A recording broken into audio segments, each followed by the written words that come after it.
Selamat berjumpa dalam mapel kepariwisataan. Jadi untuk semester ini di kelas 10 kalian mendapat pelajaran tentang kepariwisataan yang belum pernah kalian pelajari selama waktu SMP. Jadi pelajaran kepariwisataan ini bukan pelajaran semata-mata untuk mempelajari hal yang bersifat senang-senang, tetapi pariwisata yang ada hubungannya dengan industri hospitality.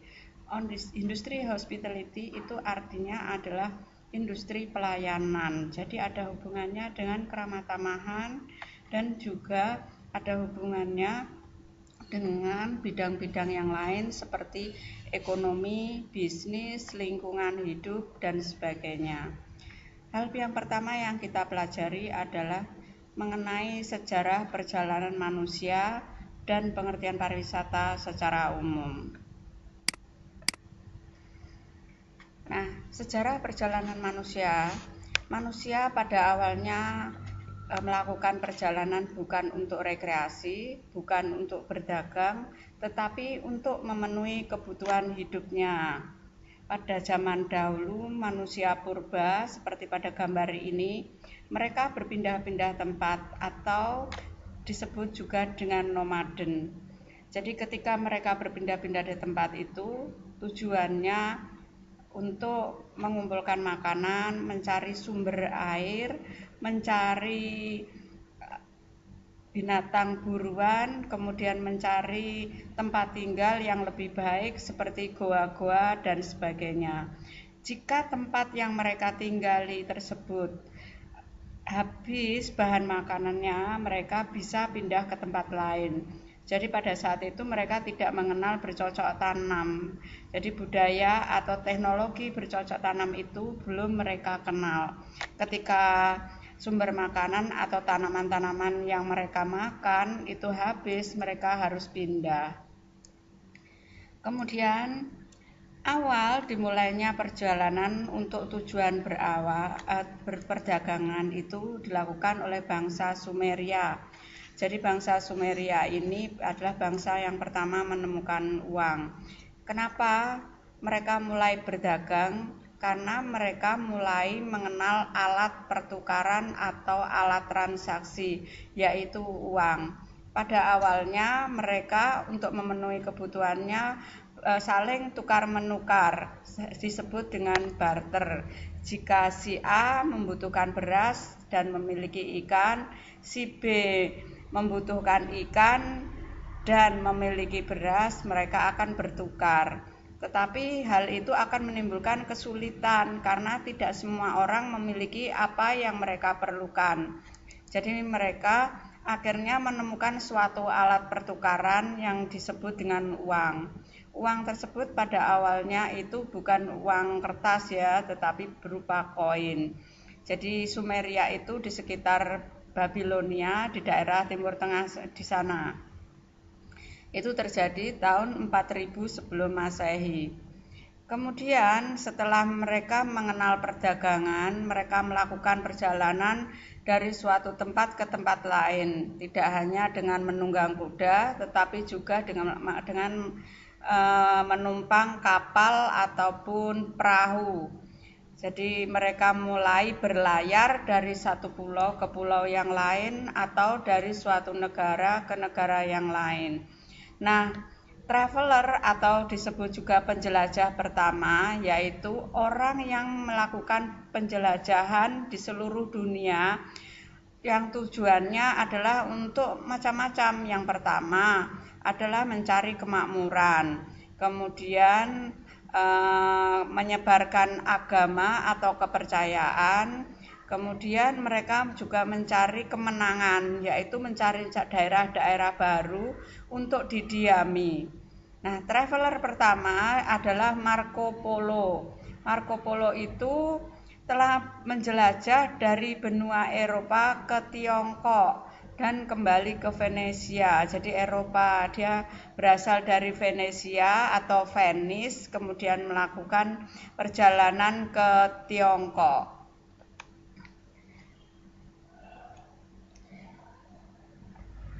Selain Marco Polo, ada traveler Islam pertama yaitu Ibnu Battuta. Ibnu Battuta melakukan perjalanan dari Maroko atau Afrika Utara menuju Mekah dan Medina. Perjalanannya itu memakan waktu 7 tahun. Dia disebut sebagai the first traveler of Islam, yaitu penjelajah Islam yang pertama. Jadi dia melakukan perjalanan sepanjang 79.000 mil selama 7 tahun. Ini adalah gambar dari Marco Polo. Selanjutnya adalah Prince Henry atau Pangeran Henry. Ini disebut sebagai seorang raja yang selalu memotivasi warganya atau rakyatnya untuk melakukan perjalanan ke seluruh dunia. Jadi dia senang berlayar dan memotivasi banyak orang di negaranya untuk melakukan perjalanan jauh. Jadi oleh karena itu pada zamannya disebut dengan the Great of Discovery, yaitu penemuan-penemuan yang hebat. Masa itu banyak ditemukan benua-benua baru, kemudian pulau-pulau baru, dan hal-hal baru yang diperlukan manusia. Jadi manusia itu tidak tinggal di tempatnya, jadi berusaha untuk pergi kemana-mana untuk menemukan sesuatu yang baru. Kemudian pada abad 15 ada namanya Alfonso de Albuquerque, Vasco da Gama, dan Magalhães dari Portugal. Christopher Columbus itu yang dikenal sebagai penemu benua Amerika berasal dari Spanyol. Dia menemukan benua Amerika dan mendarat di San Salvador, Haiti, dan Kuba. Kemudian selain Christopher Columbus yang terkenal sebagai penemu benua Amerika, James Cook, seorang Inggris, menemukan benua Australia dan Selandia Baru atau disebut juga New Zealand. Ini adalah gambar dari traveler Islam yang pertama yang disebut dengan Ibnu Battuta. Nah, ini dia peta perjalanannya. Dia melakukan perjalanan dari Maroko menuju Mekah dan Medina selama 7 tahun. Kemudian sejarah perjalanan manusia itu yang modern diawali dengan dibangunnya jalan raya pertama di dunia. Ada beberapa jalan raya pertama di dunia. Yang pertama adalah di Tiongkok, dibangun pada dinasti Zhou. Kemudian jalan raya di Persia, di wilayah Gunung Tengah, di kaki Gunung Zagreb sampai Laut Aegean. Kemudian ada yang disebut dengan sistem jalan raya pertama, jadi sudah ada pengaturan seperti halnya jalan satu arah, ring road dan sebagainya. Itu ada di Romawi, disebut dengan the Appian Way Project. Jadi panjangnya ada 350 mil yang menghubungkan kota Roma dengan Brundisium. Selain itu, selain adanya sejarah perjalanan manusia, di sini yang ada hubungannya dengan sejarah kepariwisataan adalah asal mula hari libur. Hari libur pertama itu berasal dari kata holy dan day yang berarti hari yang suci. Holy artinya suci, day artinya hari. Jadi hari libur pertama itu dilakukan oleh orang Romawi, yaitu ketika orang Romawi memperingati hari Saturnalia di bulan Desember. Pada awalnya orang-orang itu libur itu bukan untuk bersenang-senang tetapi menjalankan ritual atau beribadah keagamaan. Jadi di sini ada namanya Festival Saturnalia memperingati Dewa Saturnus yang terjadi di bulan Desember. Kemudian pada abad ke-6 di Eropa memerintahkan adanya hari libur keagamaan. Pada saat itu raja yang memerintah adalah Raja Edward VI. Hari itu disebut dengan fasting days, yaitu hari-hari puasa. Jadi selama puasa mereka diliburkan, semua orang diliburkan untuk melakukan kegiatan berpuasa. Setelah itu berkembang di Inggris sebelum adanya revolusi industri, mereka belum mengenal hari libur umum. Revolusi industri itu terjadi di Inggris, merupakan suatu tonggak terjadinya perubahan besar di dalam perindustrian dunia, yaitu di mana hak-hak buruh seluruh dunia mulai diperhatikan. Jadi sebelum revolusi industri, para pemilik modal itu dengan sewenang-wenang memberikan suatu peraturan itu dijalankan secara sepihak. Jadi suka-suka mereka, kapan mereka mau mulai bekerja, kapan mereka mulai diberhentikan, dan berapapun gaji itu terserah oleh pemilik modal. Tidak ada kesepakatan antara pemilik modal dengan buruh atau pekerja. Tetapi setelah terjadinya revolusi industri, di mana ada suatu pemberontakan besar-besaran, di situ ada semua peraturan tentang perburuhan itu banyak diubah. Salah satunya adalah dengan dicanangkannya hari libur umum. Jadi dalam 1 minggu itu harus ada 1 hari untuk libur bagi karyawan. Jadi setelah revolusi industri itu, pemerintah menetapkan hari libur untuk acara-acara keagamaan. Kemudian hari libur itu berkembang, ya, tidak hanya untuk upacara-upacara keagamaan, tetapi juga untuk bersenang-senang ataupun istirahat. Selain sejarah dengan hari libur, ada suatu sejarah yang dicatat oleh Thomas Cook. Thomas Cook itu pada zaman dulu adalah seorang Inggris yang terkenal sebagai seorang pengangguran. Jika dia melamar pekerjaan, dia hanya bisa stay di pekerjaan itu beberapa hari saja, kemudian dia mengundurkan diri dan selalu berganti-ganti pekerjaan. Suatu saat dia memiliki sebuah ide untuk mencari uang. Di Inggris pada waktu itu sudah ada kereta api, ya. Jadi Thomas Cook ini bukan penemu kereta api. Jadi Thomas Cook itu mempunyai ide untuk menjadikan kereta api itu alat transportasi manusia yang pertama. Jadi sebelumnya kereta api itu adalah alat transportasi yang mengangkut barang dan juga hewan ternak.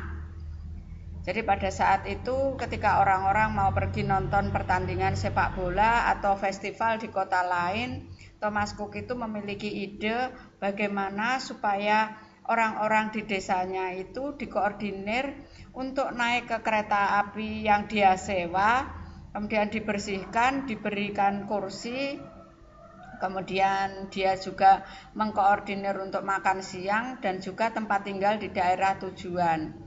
Nah, ini adalah cikal bakal travel agent yang pertama. Jadi sebelumnya itu kereta api itu bukan untuk angkutan manusia, tetapi adalah untuk angkutan barang. Kemudian Thomas Cook oleh sebab itu dianggap sebagai orang yang pertama kali menjalankan profesi travel agent. Nah, ini adalah gambar Thomas Cook. Dia seorang Inggris, ya, akhirnya sangat terkenal dan memiliki travel agent di seluruh dunia. Ya, dengan menjadi orang yang sangat kaya raya karena usaha travel agentnya. Kita menyebut travel agent itu dengan kata, biasanya di Indonesia disebut dengan travel gitu saja.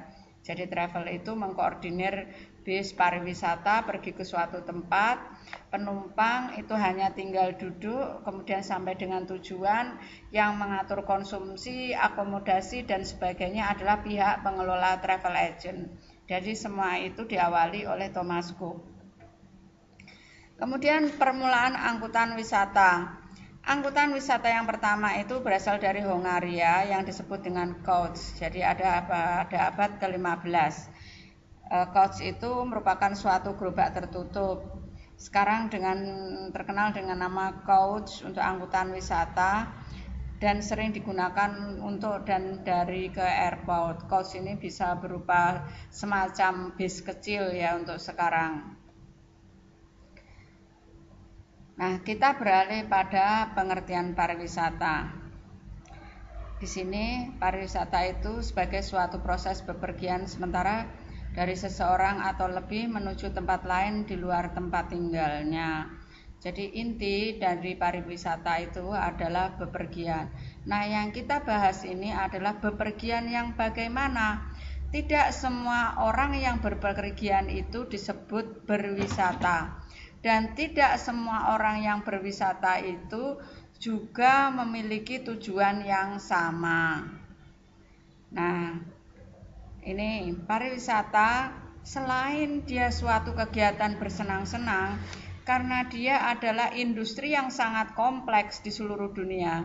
Akhirnya pariwisata itu dijadikan sebagai disiplin ilmu tersendiri. Pariwisata itu dijadikan sebagai ilmu terapan.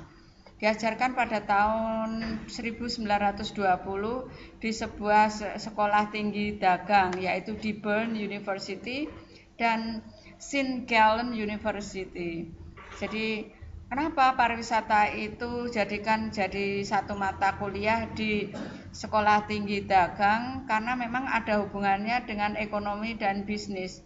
Pariwisata adalah suatu bisnis. Karena pariwisata adalah suatu industri di mana dia juga menghasilkan produk-produk wisata. Ini adalah Bern University. Nah, sampai sekarang pun masih ada disiplin ilmu yang mengajarkan tentang ilmu kepariwisataan di sini dan sangat berkembang dengan pesat. Kemudian pada tahun 1962 ada Kongres Kepariwisataan di Madrid, Spanyol. Beberapa organisasi pariwisata itu secara resmi mengakui bahwa ilmu pariwisata itu merupakan cabang ilmu pengetahuan yang berdiri sendiri. Jadi sudah mulai diakuinya pariwisata sebagai ilmu yang berdiri sendiri sejak tahun 1962. Oleh karena itu di Indonesia sudah mulai ada sekolah menengah ataupun universitas yang memfokuskan pada bidang pariwisata. Jadi seperti Sekolah Tinggi Pariwisata Bandung atau Sekolah Tinggi Pariwisata di Nusa Dua Bali. Selain itu banyak sekali sekolah-sekolah tinggi pariwisata di seluruh dunia dan khususnya di Indonesia. Kemudian mengapa seseorang itu melakukan kegiatan bepergian? Jadi orang itu bertujuan, motivasinya macam-macam. Yang pertama adanya suatu kepentingan politik, kemudian kepentingan ekonomi. Di sini kepentingan ekonomi bisa untuk berdagang atau berbisnis, kemudian kepentingan sosial, mengunjungi atau mempererat hubungan dengan negara lain. Kemudian kebudayaan, ingin melihat kebudayaan orang lain, kemudian agama untuk tujuan-tujuan keagamaan, kemudian kesehatan atau hal-hal yang lain karena sekedar ingin tahu. Jadi pariwisata itu identik dengan perjalanan wisata. Nah, ini adalah tinjauan secara etimologi, secara istilah. Pariwisata berasal dari bahasa Sanskerta, yaitu pari, artinya banyak, berputar-putar atau berkali-kali. Kemudian kata wisata artinya adalah perjalanan, bepergian. Dalam bahasa Inggris sinonim dengan kata travel. Jadi pariwisata berasal dari kata bahasa Sanskerta yaitu pari dan wisata. Berputar-putar, bepergian, jadi perjalanan yang berputar-putar atau berkeliling atau bepergian.